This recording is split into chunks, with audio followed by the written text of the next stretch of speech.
It's important because I think elections are about the future. But how do you determine what will happen in the future? Well, you have to look to the record. You have to look to what we say in campaigns and what we have done during our careers. So it was more about the distinction between words and action. And I think that is a fair assessment for voters to make. That's why I support marriage for lesbian and gay couples. I support it personally and as a matter of policy and law. Do you think New York State should recognize gay marriage? No. No. Okay.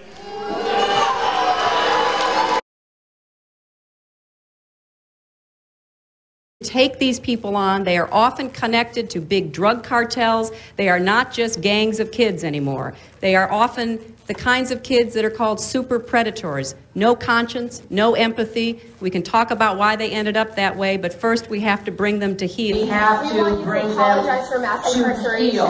Okay, we'll talk about it. I'm not a super predator, Hillary Clinton. Okay, fine, we'll talk about it. You apologize to black people for mass incarceration? Well, can I talk, and then maybe you can listen to what I say? Okay, fine. Thank you very much. There's a lot of issues in this campaign. The very first speech that I gave back in April was about criminal justice reform and about predators. You're being rude. It's not appropriate. This is not appropriate. That's rude. Now, you want to hear the facts, you just want to talk. I know that you called black youth super predators in 1994. Please explain the record. Explain it to us. You owe black people an apology. Well, excuse us. That's an inappropriate thing. If you will give me a chance to talk, I'll approach your side.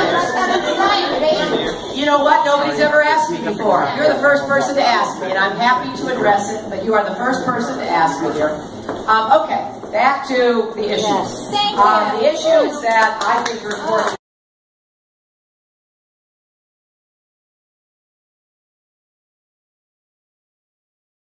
If I may, Senator Sanders keeps bringing up the speeches that you gave to Goldman Sachs. So I'd like to ask you, you've said that you don't want to release the transcripts until everybody does it. But if there's nothing in those speeches that you think would change voters' minds, why not just release the transcripts and put this whole issue to bed? You know, first of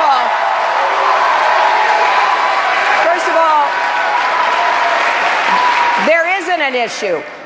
When I was in public service, serving as the senator from New York, I did stand up to the banks. I did make it clear that their behavior would not be excused. I'm the only one on this stage who did not vote to deregulate swaps and derivatives as Senator Sanders did, which led to a lot of the problems that we had with Lehman Brothers. Now, if you're going to look at the problems that actually caused the Great Recession, you got to look at the whole picture.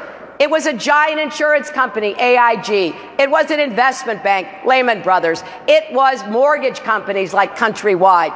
I'm not saying that Senator Sanders did something untoward when he voted to deregulate swaps and derivatives, but the fact is he did.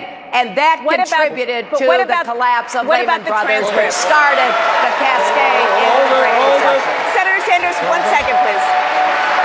Secretary Clinton, the question was about the transcripts of the speeches to Goldman Sachs. Why not release them? I have said, look, there are certain expectations when you run for president. This is a new one. And I've said, if everybody agrees to do it, because there are speeches for money on the other side, I know that.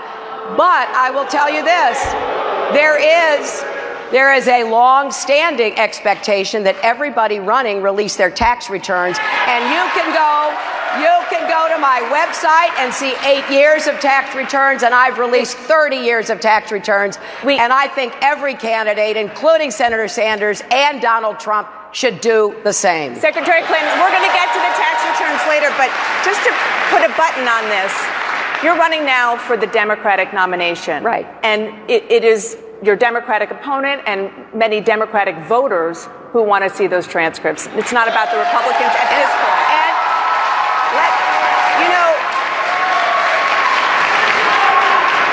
let's set the same standard for everybody. When everybody does it, okay, I will do it. But let's set and expect the same standard on tax returns. Everybody does it, and then we move forward. There have been a lot of questions about Iraq posed to candidates over the last weeks. I've made it very clear that I made a mistake, plain and simple. It's what's wrong with politics today.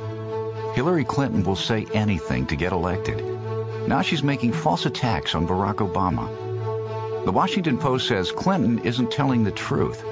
She championed NAFTA, even though it has cost South Carolina thousands of jobs. And worst of all, it was Hillary Clinton who voted for George Bush's war in Iraq.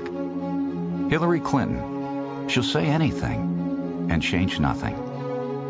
It's time to turn the page. Paid for by Obama for America. I'm Barack Obama, candidate for president, and I approve this message.